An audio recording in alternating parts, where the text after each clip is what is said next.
మంత్రి తుమ్మల నాగేశ్వరరావు ప్రారంభించారు. తెలుగు జాతి గౌరవాన్ని దేశవ్యాప్తంగా చాటిన వ్యక్తి ఎన్టీఆర్ అని, రాజకీయాల్లో నిబద్ధతకు బాటలు వేసిన మహనీయుడని కొనియాడారు. ఎన్టీఆర్ పేరు మీద పార్క్ ఏర్పాటు ఖమ్మం నగరానికి గర్వకారణమని మంత్రి తుమ్మల అన్నారు. రహదారుల విస్తరణతో ఖమ్మం నగరానికి మహర్దశ పట్టిందని తెలిపారు.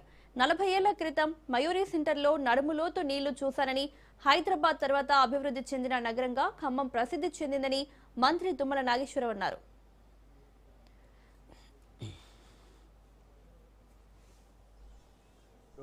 మహామనిషి ఈ జాతి గౌరవాన్ని నలుదిక్కులా వ్యాపింపజేసినటువంటి మహాపురుషుడి యొక్క పేరు పెట్టడం ఈ 5 డివిజన్ల ప్రజలకి నా తరఫున వ్యక్తిగతంగా కూడా కృతజ్ఞతలు తెలియజేస్తున్నాను. రాజకీయాలంటే ఎన్టీఆర్ని చూసి నేర్చుకోవాలి.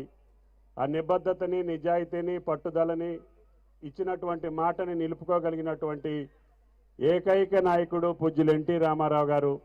కాబట్టి ఆయన పేరు దీనికి సమంజసంగా ఉంటుందని చెప్పి అన్ని కులాలు, అన్ని మతాలు, అన్ని వర్గాలు, అన్ని పార్టీలు ఈరోజు ఈ పార్క్కి ఆయన పేరు పెట్టడం మీ అందరికీ కూడా ధన్యవాదాలు తెలియజేస్తున్నా.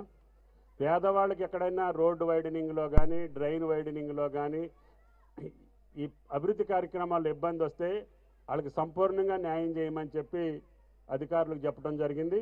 కాబట్టి మురికి కాలువలు అమ్మటో లేకపోతే రైలు కట్టలు అమ్మటో రోడ్డు మార్గంలోనే ఉండి ఇబ్బందులు పడొద్దు.